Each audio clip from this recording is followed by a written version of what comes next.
Welcome to Conversations on Leadership with Dr. Dave, your weekly visit to the crossroads of leadership, communication, and engagement, where we provide captivating conversation while helping you create your compelling company culture. We give meaningful insights on these topics from fascinating interviews with top business leaders, trendsetters in leadership research, and perspective commentary from your host and leadership expert, myself, Dr. Dave Miles. Today, we are fortunate to have Robert Kittridge from Focus Point Solution, singular, on here to join us for the conversation. And I will do the obligatory shout out to our listeners in the UK, because they do have quite a few of those. And I wanted to go in and get you to introduce yourself, Robert, and just tell us a little bit about yourself. Absolutely. Well, thanks, Dave. I mean, this is an honor to be on your show and kind of talking a little bit about me and what I'm doing. But, I think we met, I don't know how many years ago, through the John Maxwell team. And of course, leadership there was paramount. For most of my leadership experience has actually been in the fire service. So 30 years as a volunteer, and retired as a fire chief. I spent almost 15 years on a national incident management team, working as a liaison officer and that. And today I run a company that I founded called Focus Point Solution, where I really work with people to come together as their best self, which, again, leadership isn't that what it's all about, was Right. being our best self and then helping others be their own. So that's what I do. And that's who I am. Nice. And for the listeners, when Robert and I first met, one of the things that I noticed was we started talking, and that you were in the fire service for so long. And I spent years myself in the Portsmouth Fire Department. I didn't do the forestry end of it, but I did the municipal fire and EMS. Spent years as a paramedic and doing critical care, and also in the fire department as well. So that was something that we had lots of conversations about, is that kind of leadership perspective from an emergency services. It is a bit different than just an office setting, that's for sure. It is. It definitely is. So, no, but I wanted to start out with, in this particular segment, asking a question: what does leadership mean to you, and more specifically, what does good leadership look like? Well, one of the things I loved about John Maxwell is his definition of leadership. Yeah. Right? Leadership is influence, nothing more, nothing less. And I think that as a leader, and really, we all have that opportunity to influence. Whether we do it intentionally or unintentionally, we are influencing others. So for me, good leadership is being that best role model and influencer you can be to help others be the best they can be. I'm all about having others show up the best they can be. And I think that really is true leadership. It's not about, leading the charge on a project. It's not about all of that stuff that I think we sometimes get confused on leadership. It's really about working with others to be the best they can be and have them be that influencer in their world. Nice. I laugh because we recently did a workshop with our local Chamber of Commerce. They do an annual community leadership program, and it's a 9-month cohort. And we were facilitating a game, and we were going back and forth with some different questions. And one of the folks that was there, that from a behavioral standpoint was, very, people person, slower pace, high S type of, if you're looking on a DISC model, was very intimidated. She's like, I'm intimidated she's a member of another organization that I'm a member of as well. She's like, the people there intimidate me, right? Because I see them as leaders, and I don't see myself as that same type of leader. And in her viewpoint, she was looking at it as there's a stereotypical, charismatic, let's take the hill, look at me type of leader.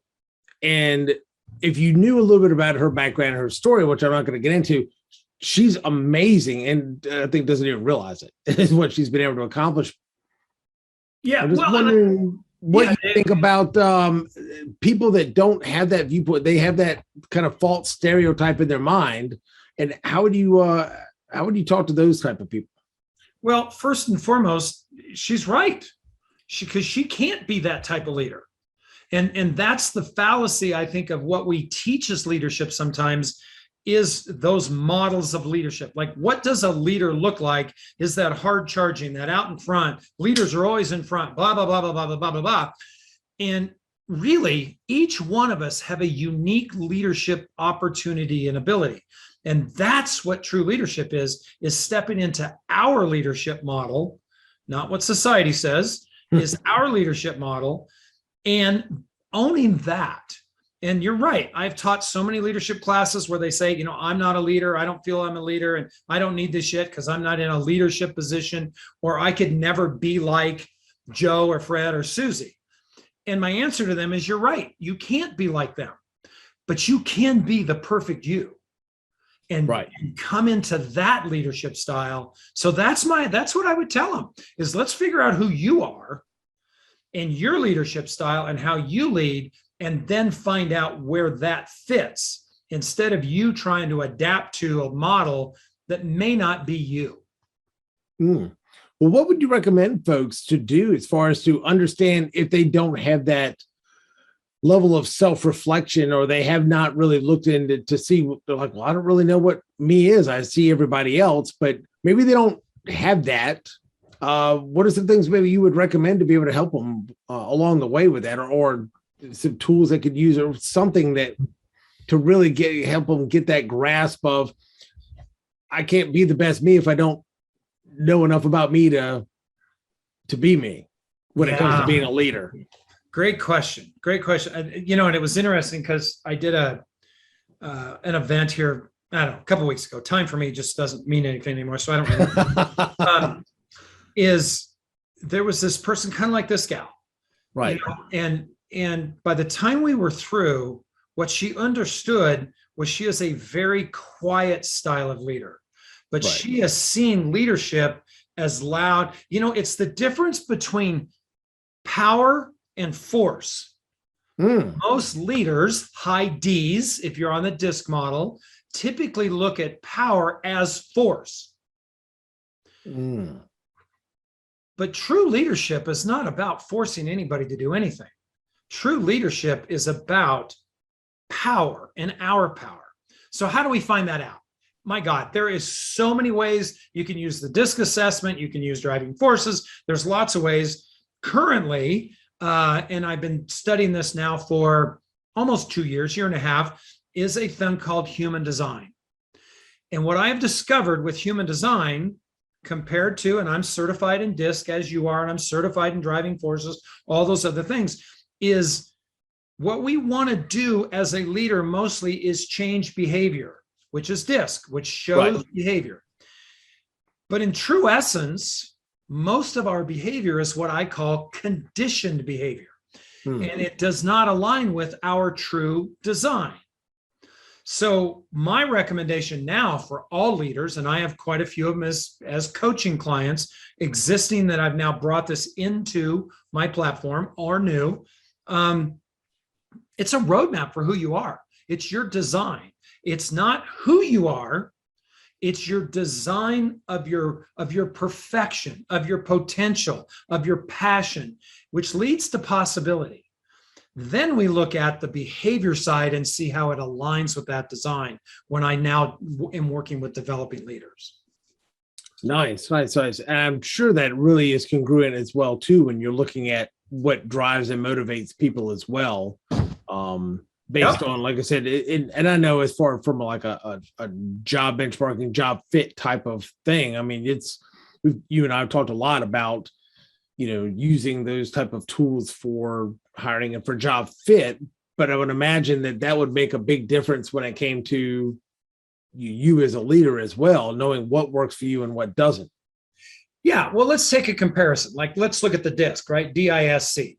So DISC shows us how to communicate with that profile, with that style, right? If I'm talking to a D profile, I'm going to be direct. I'm going to be, I'm concise. I'm not going to tell a story. If I'm going to talk to an I, I'm going to be telling stories. I'm going to be friendly. I'm going to be warm. It has that. Right. Well,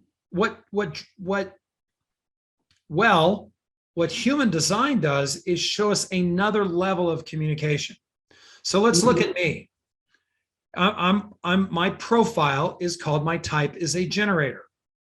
That's sacral energy. And I respond to yes or no questions. You did this. Would you like to be on my podcast? Would you like to be on my show? I said, uh-huh. That's it. Doesn't need to be anything else. Right. So now a projector style to communicate more effectively with them and to have them make decisions that are correct for them. First and foremost, they have to be seen. They've got to be recognized. Yeah. So what's the biggest cultural thing that happens? And especially right now, people are leaving organizations because they're not being seen.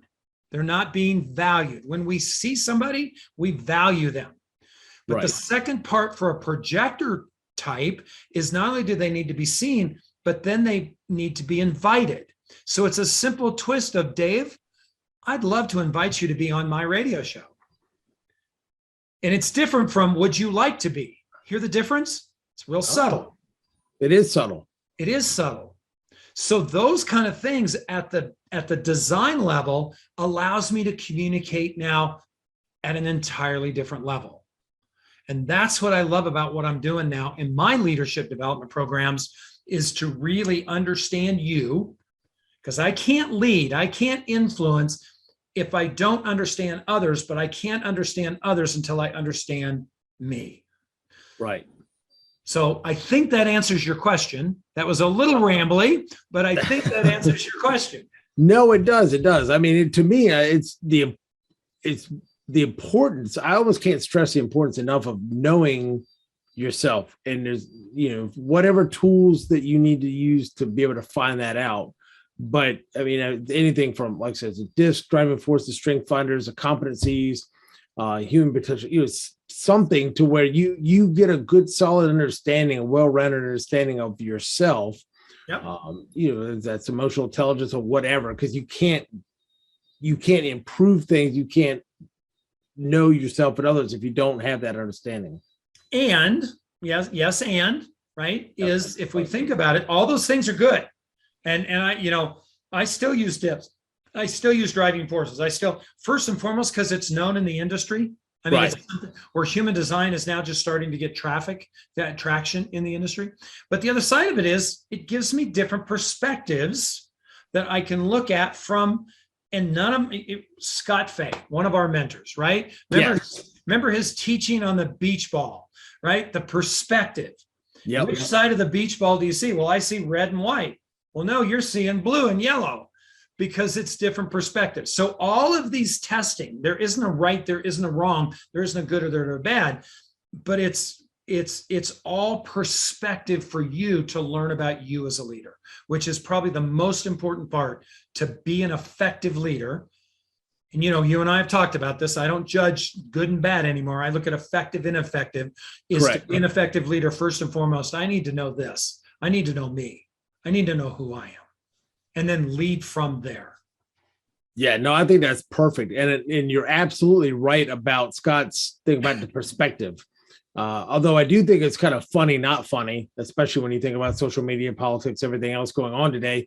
The same beach ball analogy that Scott used, and you're looking at the red and white, and I'm looking at the blue and yellow, as you mentioned. We're looking at the same beach ball. Like I said, it just happens to be different perspective. And the arguments, no, you don't know what you're talking about. It's blue and yellow. No, it's red and white. You're evil. You're this, and blah, and then cause of this hate and discontent. It's like, just take the time to try to look at it from the other person's perspective. And even if you don't agree, if you don't have to agree with everything that other people agree with, but if you take a little bit of time to understand them and look at it from their perspective, I think it really diffuses a lot of this stupidness that's going on now. Well, and again, Dave, it's all judgment. It's right and wrong, and it's positioning in that judgment. Yes, you have your perspective. Yes, I have mine. But the minute we get locked into a perspective as right and wrong, closes the openness of our mind to explore other perspectives. And that's what's happening. And social media has given that platform to be able to be there. And, I used to do these, and I stopped for a while, and I'm starting to do them again, these little posts that were called what ifs. I would just throw what if, and I would just throw something up. And oh my God, the stuff I would get back. I'm like, look, I'm not taking a position either side. I'm just asking you to consider what if. Yes, and that is a great one. I want to touch back on that in our next segment, but we're going to go ahead and take a break, and we'll be back with Conversations on Leadership with Dr. Dave.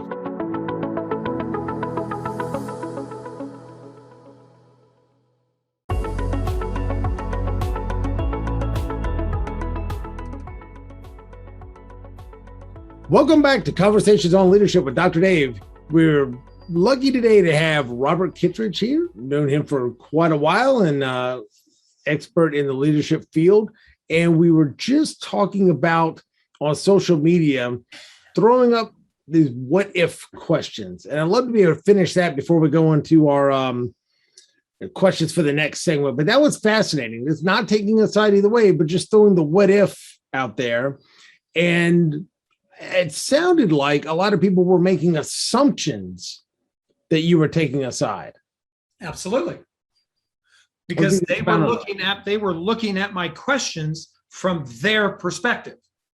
And remember, confirmation bias is our mind, or the mind will only gather information to reinforce its belief.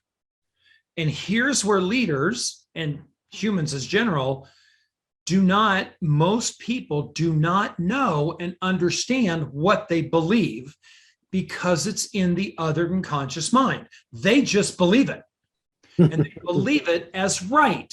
Correct. And here's what happens. If I'm right, somebody has to be wrong. I mean, that's the law of polarity, right? Zero-sum game. It's a zero-sum game. So Richard Rudd, the creator of Gene Keys, has a great book on contemplation. And one of the processes of contemplation is to pause. And that pausing allows me to come back and, if you're into contemplation, evaluate my perception. And then what that does is open up, if you're willing to, open up the availability to hear other perceptions. But it's suspending the judgment. See, we as humans are not born to judge. We're not. We're not created to judge. We're created as loving, accepting. I mean, look at a baby. A baby doesn't judge. Judgment is taught. It's a control feature that is taught. If I can control my world if I look at things in the right and wrong, because I can push this one away and accept this one. Right. But what that does is everything I push away also pushes away something else, right? It pushes away another perception. It pushes away your perception that I'm like, whoa, I never thought about that. I never thought about that side of it. Now, not that I'm going to change my view, but where I am is I'm not trying to convince anybody.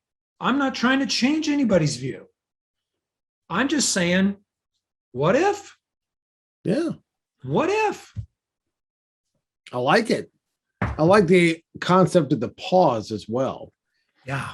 That's one of the things that two books that are very similar that I like quite a bit. One of them I happen to have up there on the shelf. The other one I just didn't have quite room for, but one of them was The Power of Habit by Martin Duhigg. And the other one that was very similar, but had its differences, was Triggers by Marshall Goldsmith. And one of the things I like about what Marshall Goldsmith mentioned, it was very similar. Instead of just being, there's a cue, something happens and you immediately react. Obviously, if you're aware of it, the awareness of the cue, what makes you react, gives you that split second, quarter of a second, half second, just enough time for that conscious mind to be able to, it's just like putting your foot in the door that's getting ready to close and give you that just brief minute to be able to say, wait a minute, I can now have a conscious on be able to react. Instead of reacting, I can choose what I want to do. And it's called pattern interruption. That's what it's, pattern interruption. So when I work with my clients, that's what we try to do, is interrupt the pattern of belief that is ineffective in their life and bring them to and look at how do they then communicate and be out of their design, be in alignment with their design. And it couldn't be as simple as, isn't that interesting? And that's that's when I was starting to first do this, I would feel the train's rolling, right? The train is rolling. And so part of my human design is I have what's called a totally open throat, which tends to mean I open my mouth at sometimes not the most opportune times. Like I feel it, I got it, and here it comes. So what that's allowed me to do now is the understanding in human design that an open throat is all about gaining attention. That's all it is. The wisdom side of that is I have the ability to challenge the status quo. I have the ability to say things that others won't say, but the timing has to be correct for it to land. So that pattern interruption allows me to step back. Am I trying to attract attention right now? Yeah. Okay. Never mind, guys. I'm not going to say anything. And it's that piece of it. Nice. Yeah. And that's that pause. So think about how many times you've banged out an email, right? Somebody said something, you banged out an email, and I was so bad at this. Boom. And it was out of anger, or it was out of justification, or it was out of judgment. So now, and I do this almost because I don't do really good at putting things on paper. I write like I think, which tends to be all over the board. So I write it, then I go back and look at it, and typically I may have somebody else look at it. I want that communication to be correct and land the way it's meant to land. Nice. And speaking is that same way. But social medias give us that platform that you can hide behind the screen, the keyboard, and say anything you want, call people's names, and do everything. And here's what I found out. It's real easy when you stand behind what you know and you stand behind it and not argue, it takes the wind out of their sails. See, I don't argue with people. I don't. I'm not here to argue with them. No, well, it's funny you mentioned that, people can end up being keyboard warriors and they will just spout off to no end behind one of these. And the worst part is they would never in a million years say the exact same thing to somebody to their face. Never. Because here's the thing. We'll go here. And I don't know if you're going to go to these questions or what, right? But it's energy. So if I'm sitting across from you and having coffee and we're talking, there's an energy connection there. Zoom and where we are today in the last year, 18 months, 2 years with this Zoom platform and social media, there's not a connection there. Yeah. Now, you can connect, right? You can connect through Zoom. There's ways to do that. But we've lost that connection of feeling each other, to be connected with each other. And again, that's what I love about human design, is it really is a study of how we take in energy, how we move energy around, and how we release it back into the world. Now, definitely when you look at phone calls better than an email, Zoom is a little bit better than a phone call because you can still see, but it's still, like you said, not picking up the vibe that you do and that energy that you do when you're in person, especially when you're doing a workshop or you're doing something where you're kind of feeding off that energy as a facilitator or a speaker or being able to gauge how it's going, good, bad, or indifferent. So no, I'm with you 100% on that. But speaking about questions, I do want to get back to the next question that we had was, what was one of the biggest leadership challenges that you've ever had to face? Wow. There's a myriad of them. I think it has been, wow. There's so many that are like flooding in right now. Blah, blah, blah. Is, one of the hardest things I think for leaders, especially developing leaders, is upcoming leaders, is what's called leading up. It's easy for us to lead sideways, and it's really easy to lead down. Right. But what the hard part is leading up. And I remember a fire in Utah. We're in a wild wilderness area that had got out of hand. It was a lightning strike, but it got out of hand. It was really one of the first fires I'd ever been on that I had to call a governor from another state and say, catch, it's headed your way. right? But during that, when we were pulling everybody off of the fire as it was blowing up, all of the fire trucks are going past these ranches. And the ranchers are like, and of course they see the fire coming. And they're like, hello, hello. Is there something I need to know? Like, right. Are you not telling me something? So the next day I went and met with the ranchers, incoming team, and got my ass handed to me. I mean, honestly.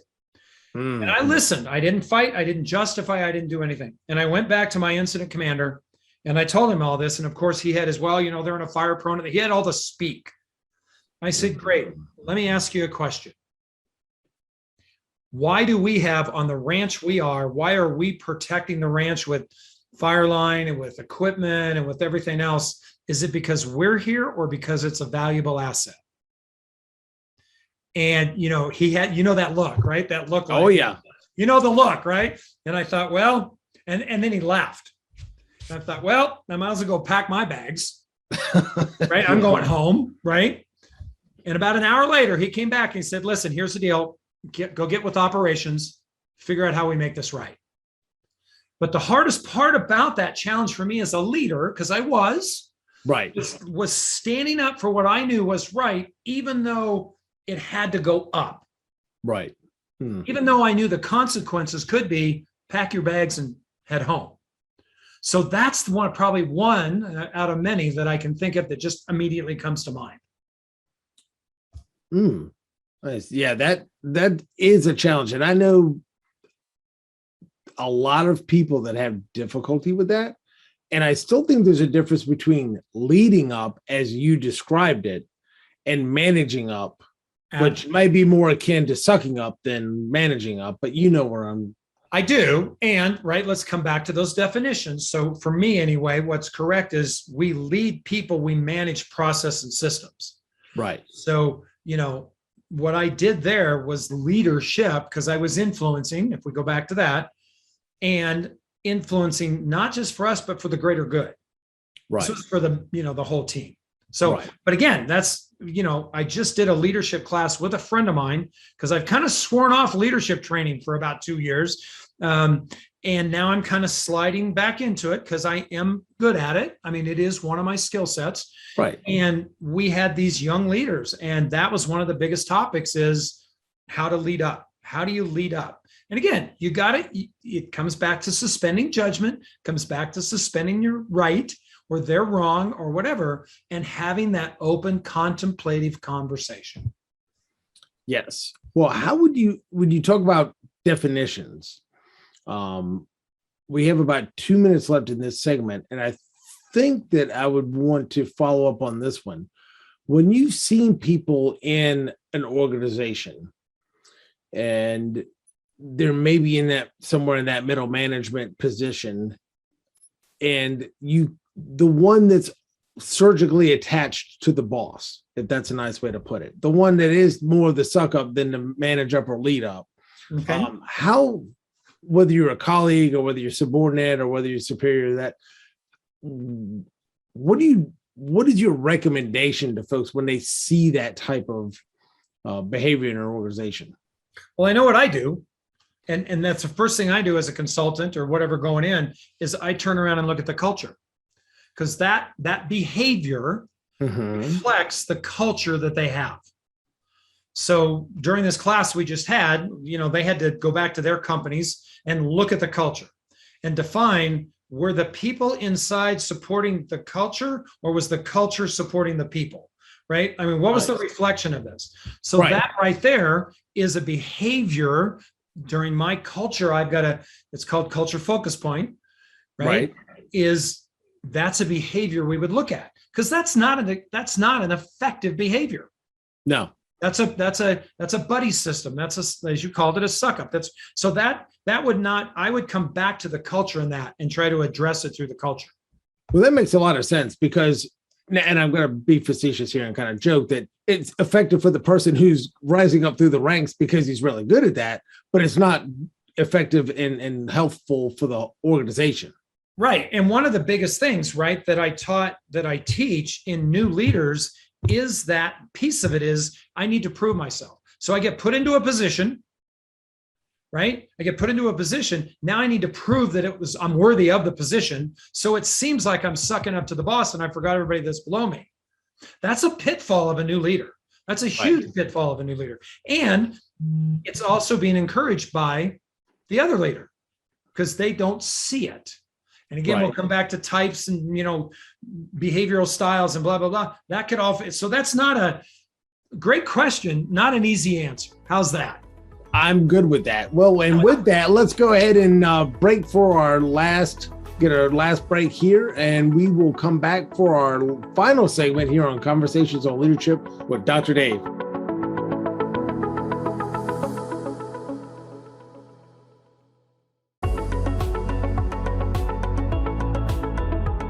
Welcome back to Conversations on Leadership with Dr. Dave. We're here with Robert Kittridge today from Focus Point Solution, singular. And we are going to get into our last segment. We had a great conversation last time and really got into some good answers.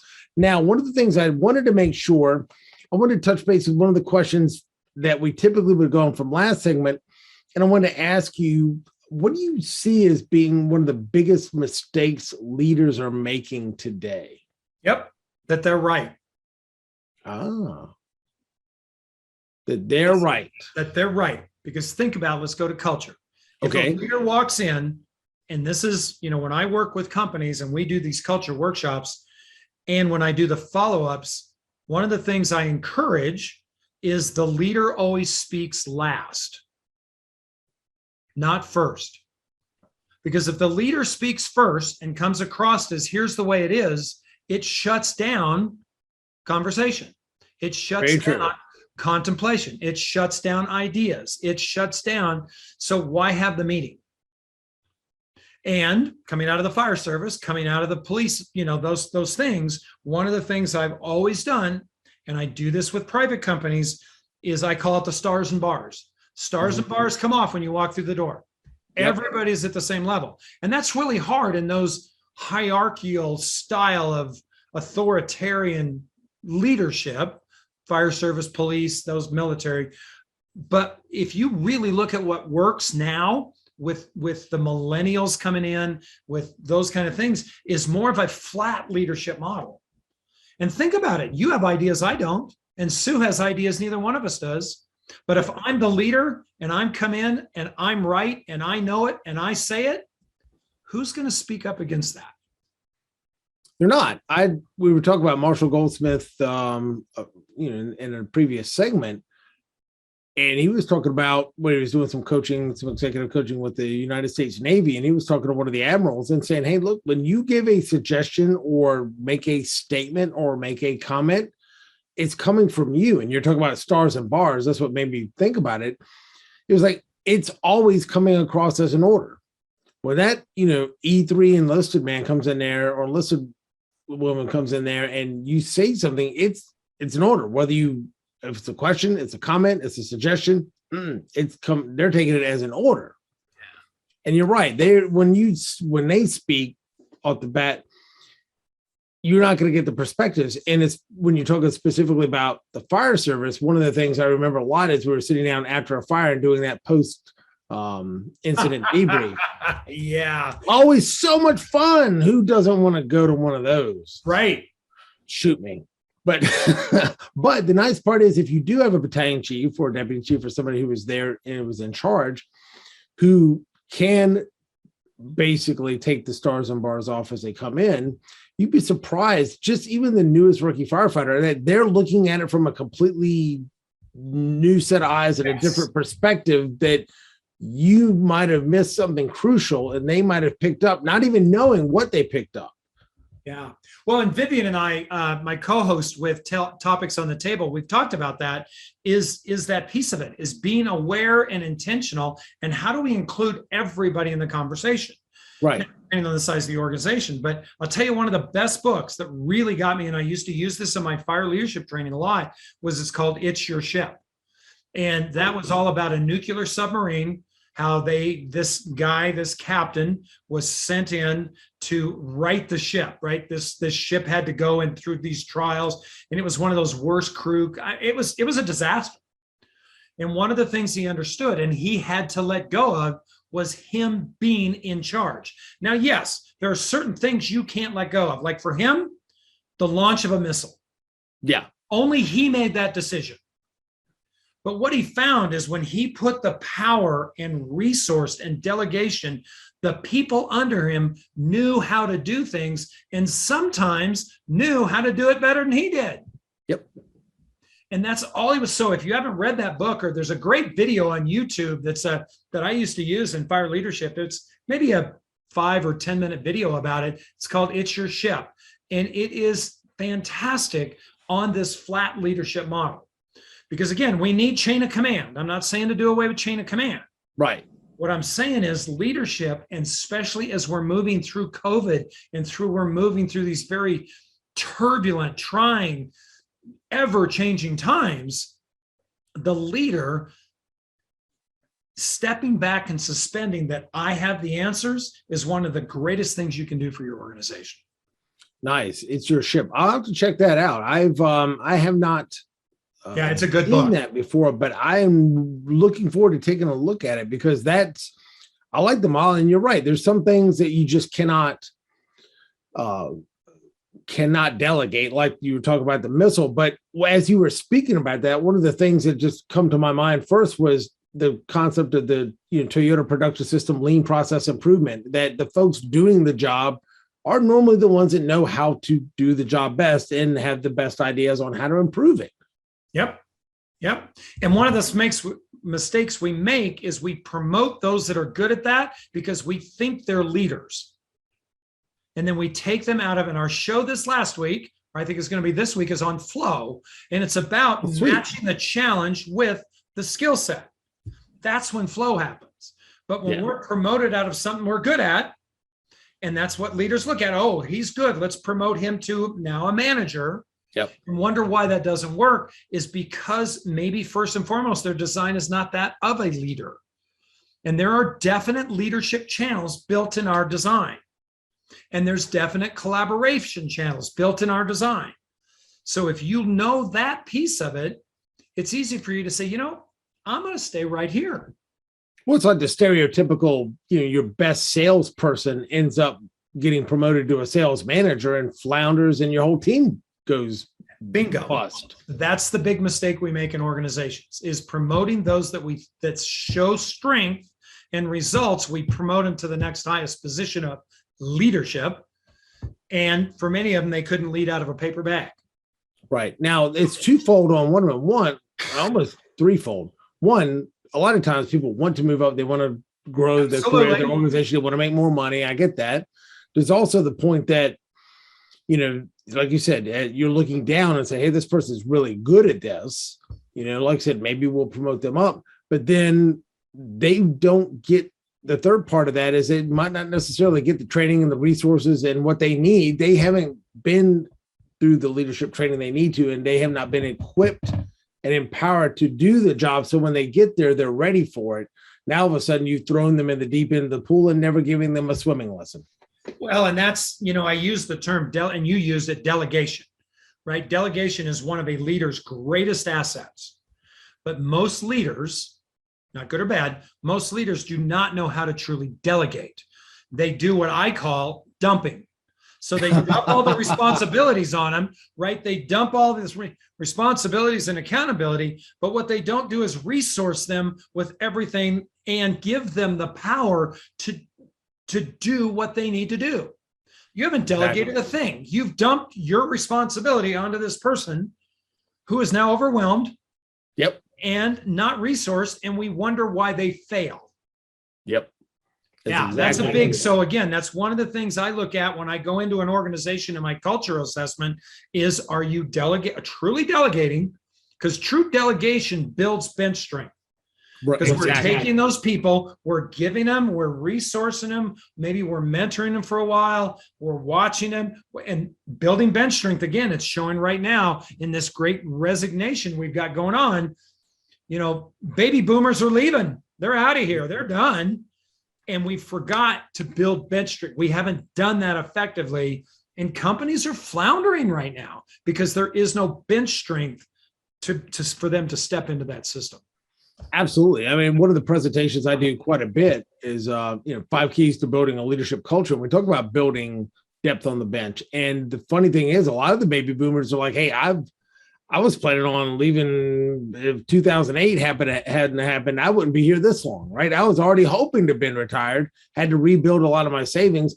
I was planning on being here 25. I've been here 32. I'm ready to go. Like I got maybe 6 more months if you really ask me nice and give me a box of chocolates. I might stay 6 more months, but they're bailing. And like you said, the worst part is you've had so many ineffective leaders, maybe a nice way to put it, that have been very self-conscious. And if I teach you how to do my job, then I'm not going to have a job. And so they're looking at it myopically, like that's not, instead of building depth on a bench, I'm going to keep it all myself. But then guess what? Now that you leave, where's your organization left with? Well, and I've seen that in the Wildland Fire Service is a lot of the people that worked in the Forest Service would retire, but they still were in those positions, operations section chief or plan section chief or those kind of things. And this was a ball peen between my eyes as a liaison officer, because we were training all kinds of liaison officers, but we couldn't get anybody to step in. And for me, what I realized for me is the reason that nobody would step into the position is that I was in the position. And, I was good at what I did. Yeah. And with that, I was failing in bringing people in because they wanted to be like me. They wanted to, and you can't be. You can only be you and the best you can be. So it was interesting. And I ran into somebody from the team here, I don't know, a year ago. And they're like, oh, we sure miss you. And you used to do this. And I said, yeah. So show somebody else how to do that. It was nothing it wasn't only I could do, but you're right. We've occupied those positions and we were fearful of, oh, they'd replace me. Yep, and look, the circle's coming around. Now they can't. And here's what I see in a lot of industries is now we're changing the qualifications. And I've seen this in the fire service.